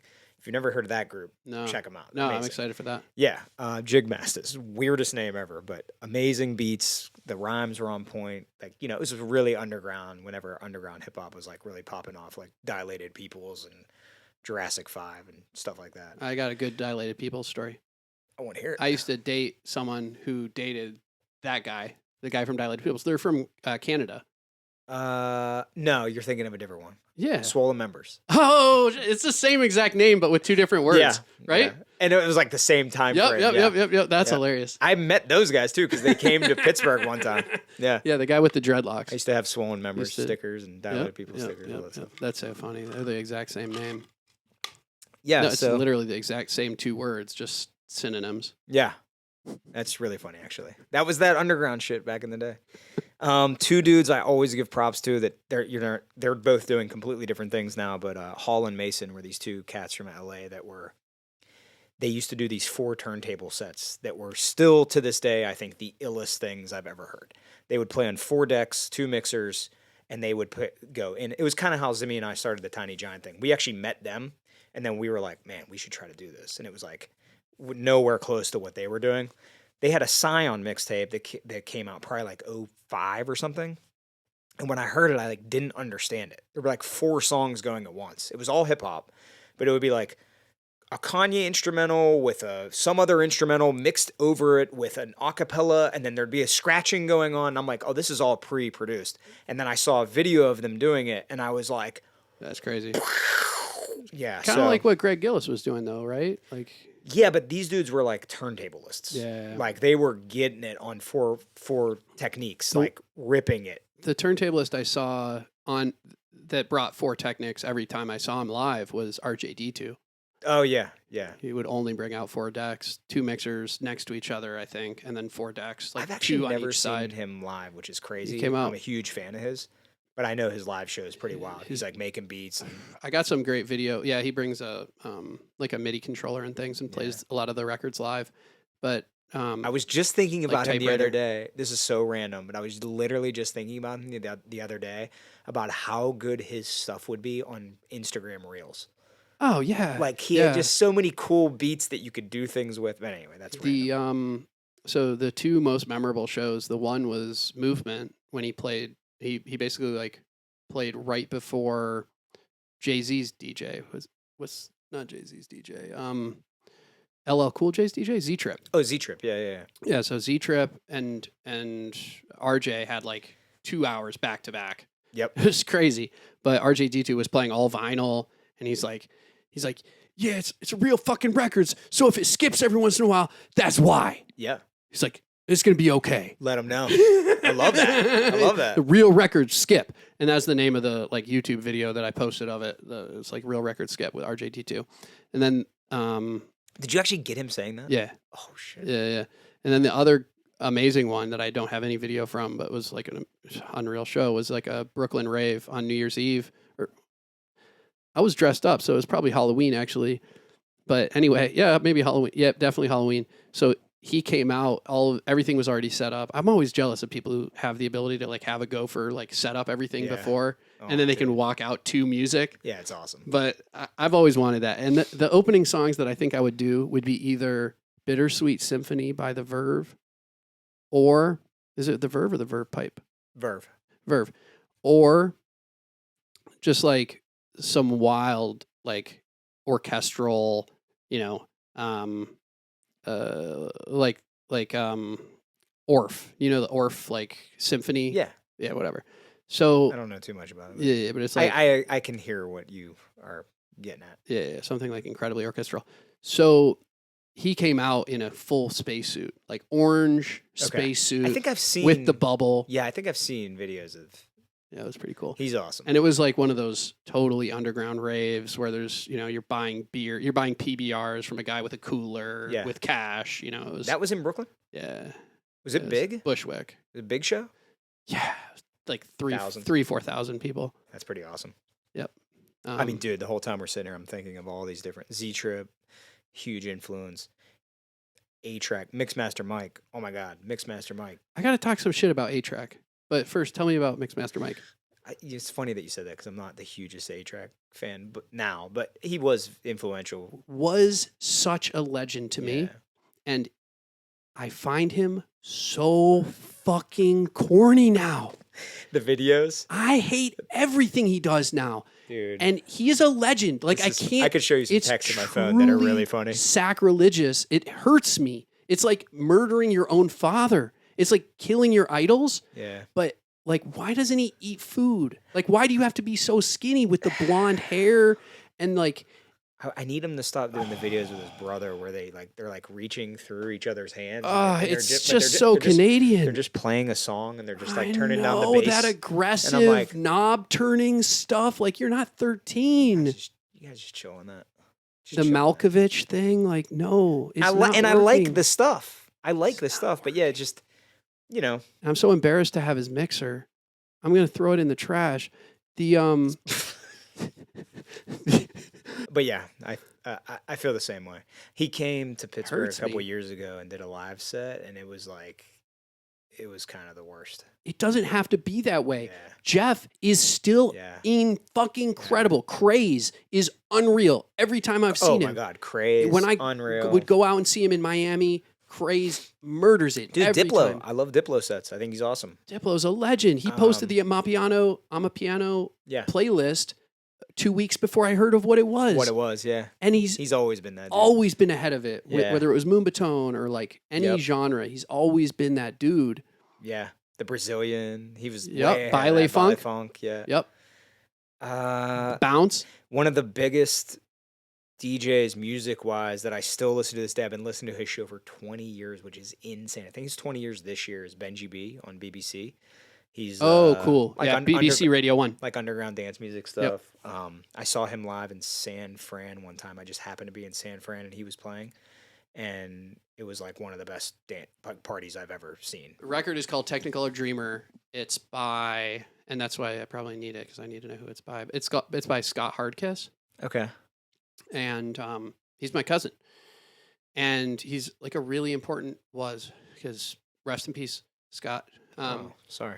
Yeah, well, he was a really important figure in like the San Francisco rave scene in the 90s. And his brother is actually really, really a cool person who helped me out when I was in Brooklyn, named Gavin. Scott Hardkiss, is that what I said? Yes. Yeah. Yeah, so the Hardkiss brothers, I think there's like 3 people out in San Francisco, and they were doing like raves in the 90s and late 90s, early 2000s. Yeah. It was really, really amazing, actually. So I got to meet his wife. I like went and visited. I saw his like recording studio in Brooklyn, which is in Greenpoint. Okay, yeah. And it's kind of like really sad too. Yeah. Because, but it also kind of relates to my job a little bit because he died of a brain aneurysm. Oh, wow. And so I guess the message that I'll send to everyone is if you're getting headaches and you don't know why, and it's, gotten to that point, go see a neurologist and think about maybe getting some head imaging, because I don't know if it had to do with drugs or anything. I mean, obviously, like it was San Francisco, and Yeah. I'm sure there was probably like some drugs So involved in this. but he was in Brooklyn at this point. Yeah, his studio was in New York. I got you. His brother's an amazing artist too. His brother does like no lens photography. I don't know if Okay. you ever even heard of that. I hadn't. I don't know. It's basically like these wild, like wall size photographs with models, like just bodies, and, Yeah. like, all kinds of interesting things. That's cool. But yeah, so Scott Hardkiss, rest in peace. He also had some cool records. I did a mix. I did like a whole mix of all his music, which is I think on my Mixcloud. And there's some good records in there. There's like some interesting stuff. It's all like dance stuff. Yeah, I mean he did a lot of work in Hollywood, so Okay. a lot of it was like soundtracks, I love that. and that stuff is not all dance. Like there's Dude. a lot of like ethereal kind of just When I- soundscapes. Here's a fun fact about me. Nobody probably knows about. When I was a kid, when I would go to like a kid, like 8, 9, if I went to the store and I had a couple bucks from like mowing my grandparents' lawn or something, I would buy soundtracks to movies because I was obsessed with movies, and that's what I would listen to, like Jurassic Park, Terminator, like weird. I just loved it. I love that. Yeah, the soundtrack aisle at Jerry's. I feel like when you're young like that, that's like a big wave that you get exposed to. Well, when I was younger, especially, I really wasn't listening to the radio then, or if I got in the car with my parents, they were playing like Motown or, so I wasn't really listening to like pop radio. And so like I used to love watching movies with my dad, and we would be like, hell yeah, here's this movie. And I would be humming the music in my head, and then we'd go to the store and I'd spend the $5 on the tape, Yeah. which is funny. Yeah. So the big ones for me growing up were like Dirty Dancing soundtrack Yeah. in my mom's car. But the ones that we bought were like Batman Forever, Yeah. which was just I had that. unbelievable. The Riddler with Method Man. Yeah, that song was cool, but also like the U2 song on Yeah, there is yeah. great. And then which is Seal called like was Bang on and there. Blame. Yeah, Seal. It's an amazing soundtrack. Offspring, Smash It Up. Yo, yeah. That was when soundtracks were the shit. Gave a shit. And then Yeah. Romeo and Juliet Yeah, was, that was great. huge. And then what was the big one on there? That was Timberland and Aaliyah. See, I was listening to like "I'm Kissing You" is like the love song when they first meet each other. Okay. It's so good. Play that one at the end of the night. You will have no babies, but you have true romance. I'm thinking I'm Kissing You. I'm thinking. You said Romeo and Juliet. Yeah, Romeo and Juliet, the live action joint. Oh yeah. I was thinking of I was thinking of Romeo Must Die. Oh yeah, With, that's cool too. with Yeah, Jet with Timbaland. Li. I was gonna say I saw Yeah. that one in the theater when I was a little kid. Yeah. So I had both of I had that Romeo yeah, the and Romeo and Juliet Juliet. soundtrack. Yeah, for sure. The other good one from that one is so you threw me off with the. It was all rock, right? Like all, if I remember right, it was all like. No, the great were the dance songs, like when Mercutio takes the ecstasy. Ah. It's Kim Mathers, right? Or no? Dude, I don't remember. I haven't seen that movie in so long. Yeah, they're like gay anthems. Is I what it is. vaguely remember the soundtrack. Really, really epic. And then more recently, Garden State. Oh yeah, that's one of Nicole's favorite. Yeah. That is a incredible soundtrack. Yeah. The Waiting Line, Yeah. 06 or whatever, Shins. 6 Underground, We went to see the Sneaker Shins Pimps. because of that. Really? Yeah. Yeah, Shins are incredible. Yeah, Do you have it's awesome. tickets for Pixies? Are you a Pixies fan? Nah. Any tickets this summer? I like Anything the you're Pix- excited I about? like the Pixies. No, I miss every show. Just you're too busy. It's just they're never on the nights I can really go. Yeah.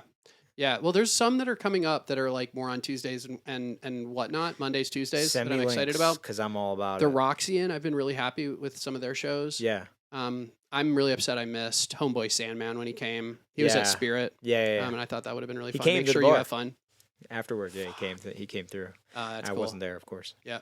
Yeah. I totally missed it. I have one of his records signed behind me. That's cool. Because he was honestly, I didn't hang out with him in New York, but when he played in South Florida, when I was taking pictures at the bar where I met my wife, called Revolution Live, he played there, and I got to meet him nice. after the show. Yeah, got a record signed. So That's cool. He's great. yeah. Shout out Homeboy Sandman. Super bald. Mm-hmm. So old. But We all are. it works. We all are. It works. No, you have a lot of hair. It's the headphones pushing it forward. Can you talk about how you find music and like where you like what you use to Yeah, I mean, you're collecting MP3s, right? For the last 15 years or more? oh yeah, I mean more than that probably. I was in Serato, but longer than that. Do you Yeah, still buy records or buy not really. 45s or No, I'm not even LPs? gonna front. Just I haven't gone record shopping in a long time. I've often thought I'm gonna start a new record collection, but I just never do it.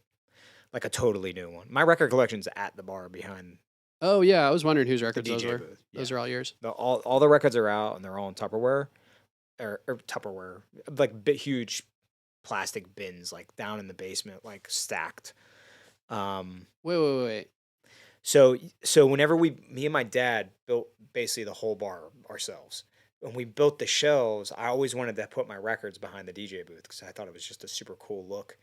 And whenever we built it, we didn't brace the shelves. So there's like these free floating shelves and they were just like one by wood that we painted black. And when we put all the records in, they sagged and it looked terrible. So then I took all of the the vinyl is out. All the those are all out. empty. They're all empty, yeah. they're all and if you think I was about to ask if any DJs tried to steal any, because well, I would have. If you think about it, it was kind of a. I don't think I really wanted my whole collection up there with different DJs in there every night because it probably would have got jacked. There are some. It looks great. There are some random records speckled in there where if there was a catastrophe, we could play something. It's the most like American thing to just have a picture of records, but no actual records there. They're in the building, and we can pull them out if you'd like. I had a DJ that had an all vinyl night, and he was like, "Can you play all vinyl?" And I was like, "Yeah." And he was like, "You want to play my night sometime?" And I don't think he thought I could play all vinyl, and I was like, "I would love to." And he's like, "Really?" And I'm like, "Yeah." So I like went and dug through all the bins, which was a nightmare because I'm so used to looking at the sleeves. Yep. So I'm flipping through a million, roll of quarters, as the DJ would say. Ooh, that's cool. And just pulling random ones out, and then I like had them without the sleeves or anything. And as I'm playing, I'm flipping through. But that was actually a really fun night.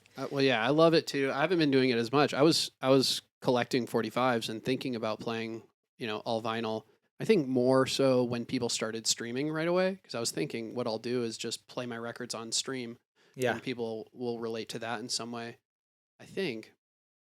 But I just haven't been as interested lately. I think this has occupied more of my time, and it's just been more fun. Yeah, it's expensive. Music's crazy. Shopping, now, like I spend enough money just on MP3s, and I think that's enough. I'll tell you something funny about me. It's probably the most exciting time for music maybe ever because it's just so crazy. Music's crazy and there's so much different stuff. I'm probably the least excited about music. I feel overwhelmed when I think about music now just because of like how I grew up listening to music. And I've been saying this for a while, but it's when I finally hear something that I like really, really like, I get like really into it. But yeah, I mean, I have Apple Music, Spotify. I still listen to the Benji B show every week. I get a lot of my new stuff that I personally just listen to from his show.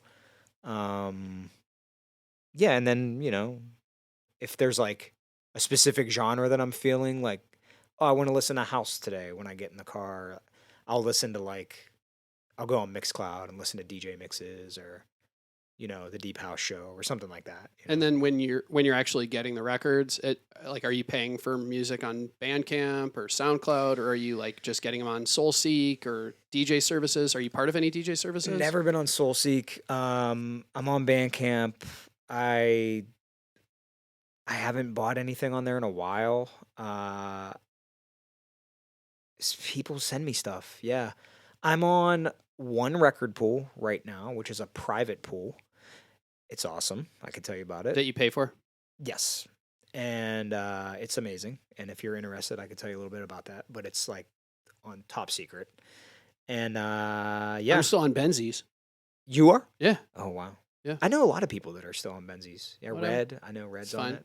or Red bought like the lifetime Yep. package or something Yeah. like Once that. I bought that thing like Yeah. a decade ago, so I still have the login. That moment was and shout out to Benzie. I mean, he has an amazing record pool. It's awesome, but like the way he has his setup is just like too overwhelming for me. Too many records. It's just like I can't go through all that. Like I was on DJ City for a long time. I've tried them all. The last one I was on was Club Killers, which I did really like. Digital Dave. I don't know if he's affiliated, but he's tight with them. Yeah. I'm not sure who started that. I can't remember. It's some Vegas guys. But for club records, it's awesome. You know, great remixes on there. DJ City's still awesome. You know, it's just like, what do you play? Like, I'm not going to those sites looking for stuff to listen to. That's not it. So but it's two separate things. Totally. Yeah, for sure. It's always been. Yeah. Yeah.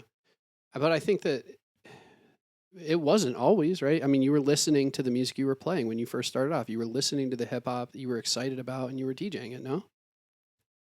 Maybe sometimes, but like ever since I started DJing, I've been playing like pop music for the most part, popular music, whether it's hip hop, top 40, that's what I'm known for. And that's cool. I like playing popular music. I like making people dance to it. I think it's really important to know when you DJ that you can still play music that a lot of other DJs are playing. It's not so much the music, it's how you're playing it. And I think that's like something that really gets overlooked. In the DJ world, it's like if a veteran DJ came to me and they're like, where are you like, I will tell somebody right now, stop spending all of your time going through all the record pools and trying to find new crazy cool remixes and play the songs that people know. Play the original version, but figure out a cooler way to play it. Like, totally. That's overlooked. You just combined the two best pieces of DJ advice I've ever gotten. One from Bonix, which was play the hits. Yeah. And two from Alex Burkett, which was play the original version. Yeah, there you go. And I think that those two pieces of advice, I mean, there's nothing better that I've ever heard. Yeah. The first one, because just like all the things you said, there's no more powerful tool for a dance floor than nostalgia. Totally. And if you're playing music that people don't know, it's almost always because you're trying to feed your own stuff. It's ego. And that's kind of the thing we were talking about earlier. And then the original version is so important because of sound quality. Every edit, it's shit. Yeah. It's a shot in the dark. Yeah. You have no idea how many times it went from 320 to 128, back to 320 to wave, back to 320, 128, 256, sat on a jump drive, somebody's iPhone portable jump tape, and crazy. Then thrown back on your hard drive, and now you're DJing for people. Yep. Like, no. Unacceptable. Yeah. Sounds like shit. I still spend a ton of money on iTunes. Like when I'm getting ready for a gig, if I'm like, oh, I want to make an edit of this, I'll still buy it off of iTunes. You know what I mean? It's nothing, but, especially when you're collecting MP3s, if you're DJing MP3s, if you're DJing waves, even, go to the source. Yeah. Get as close to that mastered cut as you can. Don't get me wrong, I still love a good 8-bar intro, but yeah.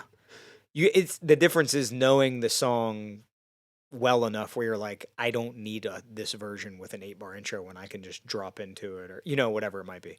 This little 2-bar drum thing is perfect for me to drop into this. Totally. I think that's overlooked too. Yeah, so playing maybe less edits. I think that's also good advice. What about making edits? Are you? I still make a ton. Involved, dude. Yeah, hundreds a year. Oh yeah. But you never release them? Nah. They're yours. They're not like, I don't make, every once in a while I'm sitting on probably like, I did these little packs over COVID. I called them 5 pieces, and it's like 5 remixes that I made. A lot of them were older.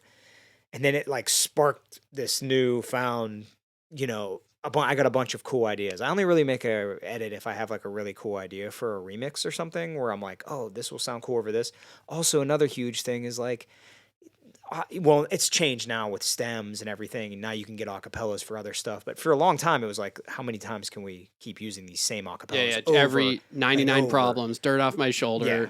Yeah. All we have are the like 9 Jay-Z acapellas. Like, yeah, it's crazy. Yeah, I still toil around with some of the same acapellas, but anyway, I'm sitting on maybe like 10 really good ones that are like intricate and creative and, blending weird stuff together with, layering the songs in a different way that you might not have thought of.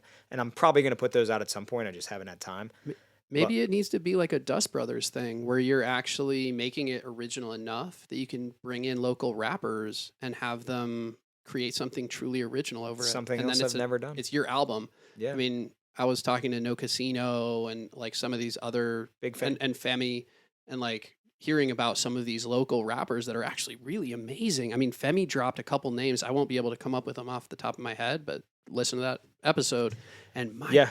God, they're killers. They're local with hundreds of thousands of hits on their records and I mean, No Casino has like projects with 10 or 11 or 12 different rappers that are all like really serviceable and I See, think I need to dive could into pop that more. off Yeah, I'll be honest with you. with time. I'm out of the loop with all Yeah. that stuff right now. That's the one thing I hate about it's like what I was saying earlier. Like I feel like bogged down by all the options, Yeah. But I have a couple friends that were in text threads and they'll be like, yo, check out this project. And, I have a couple friends that are really into hip hop and they'll be like, you'll like this guy. And they'll send me something. I'll be like, oh, this is dope. That's how I got into like Griselda or like Yeah. those guys. Yeah. Um, But there's no stage. There's no stage at the Goldmark. So nah, yeah. and there's no more scenario, Yeah. which did have a crazy stage. Crazy DJ booth. Well, I remember walking up some altar though. I was on an altar for sure. It was the altar, yeah. Yeah, so there was like a But we basically built it as a booth, yeah. But yeah, it would have been cool for. hip hop shows would have been insane there. We did a few crazy things in there for sure, but it wasn't as big as everybody thought it was. It had really high ceilings, and everybody just thought it was like this massive 3,000 person club. The whole place was 300 person occupancy, which is not very big. Yeah, because it had the And that's downstairs two too, floors. right? Yeah, it's two floors. Yeah. It reminded me a little of the downstairs there reminded me of the downstairs club at the Delano in South Beach. Never was there. That's a great spot. It's called it might have changed names, the name of the actual club. But that was a cool little spot. I don't think I've been there. That spot in Coyo Taco, the back room there. Love Koyo. Those are two of my Hell favorite yeah. places to dance in Miami. Oh, dude. FDR, I thought it was Slamming. maybe called. Yeah, that sounds familiar. Maybe. That sounds familiar. Yeah. Yeah, that back room was crazy. It was Coyo. sweaty though. Yeah. Just like the walls dripping. in Koyo? Yeah. Dude, literally the craziest, loudest sound system. Yeah, no, And it's they're nuts. blowing your head off. And they don't care if there's 5 people in there. You walk in, I remember one night going there with Nicole, and we had eventually had to leave because I was like, it was just exploding my head. But it sounded great. I was talking, yeah, all the sound is high quality. I was literally talking to my boss today about driving to Wynwood when I used to live in South Florida and having to wait on the exit ramp for an hour and a half to get off just because of all of the tourists Really? going to Wynwood. Wow. And, driving from Boca, it would take two That and was- a half hours. That was when it like really popped off. No, Tuesday night. It would be 1 hour to drive normally, and then you'd be on the exit ramp for an hour and a half. And that was my point, was that I don't think I could live in Miami again. And it's gotten worse, I'm sure. Miami is I probably go there more than anywhere else now. Yeah. And I love it. I just more or less because we go in the winter just because I hate cold weather. Yeah. You go for Music Week? No, I've actually never been there for That's Music really Week. fun. Yeah, I'm We sure love it's that. crazy. No Way yeah. Back. There's is so like our many favorite years party. where I'm like, I'm going, and I just never make You it. have to. Yeah. I think Damian Lazarus throws this party called No Way Back, which is one of Grace and I's favorites. Awesome. That's cool. Yeah, if I do go, I'll have to hit you up. You have to give me all the recommendations. But yeah, Wynwood. We've been going to Wynwood for years, and it's crazy how it's different now.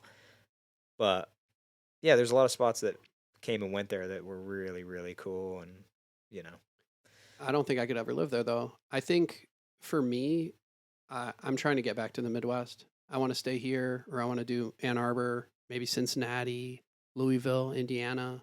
I don't know. that's cool. What do you think? I'm going south, bro. Really? Yeah, or west. You, Yeah, you're, at some point. you can imagine a time when you aren't living in Pittsburgh anymore? Yeah, I think so. Yeah, I don't think I'll ever like fully leave because my family and I have so many friends here, but I can definitely envision a time where either my wife and I are traveling extensively, like nonstop. That's like one of our main goals, or we I have a little bit more of a buy a house somewhere else, or you know what I mean? Like, I'm not opposed to Florida. I like the South. I'm good. Like, I'm so over the winter. I hate the winter. It's brutal. And like right now in Pittsburgh, and you know, hopefully there's people listening to this that don't live in this area, but like, dude, my allergies are I got to talk about this. insane. I'm so excited to talk about this. When I was growing up in Ann Arbor, I had such bad allergies that I thought I was allergic to my own hair. I thought I was allergic to cats, and I thought that I had terrible seasonal allergies until this past year. Really? I took Allegra and Claritin every day of my life for the last decade until this past year, and I have completely solved my allergy problem. You've changed it. So you were even taking Claritin and Allegra, Didn't matter where I lived. like even in the winter? Around every single day, even in the winter. I always thought it was seasonal though, because you know, it was maybe a little worse in the summer and the spring, maybe, and I always associated with it. Plus, everybody said they had hay fever. Everybody said it was seasonal allergies. Seasonal allergies. It wasn't fucking seasonal allergies. I was eating garbage. I was allergic to the food I was putting into my body. I could see that, yeah. DJ Nugget. Part 2. Let's do it again. Yeah. No, that would be really fun. I feel like we left tons to talk about. Ah, dude, there's so much meat on the bone. Yeah. Let's get a picture together. We'll Okay. let my kid upstairs and we can take a picture. Absolutely.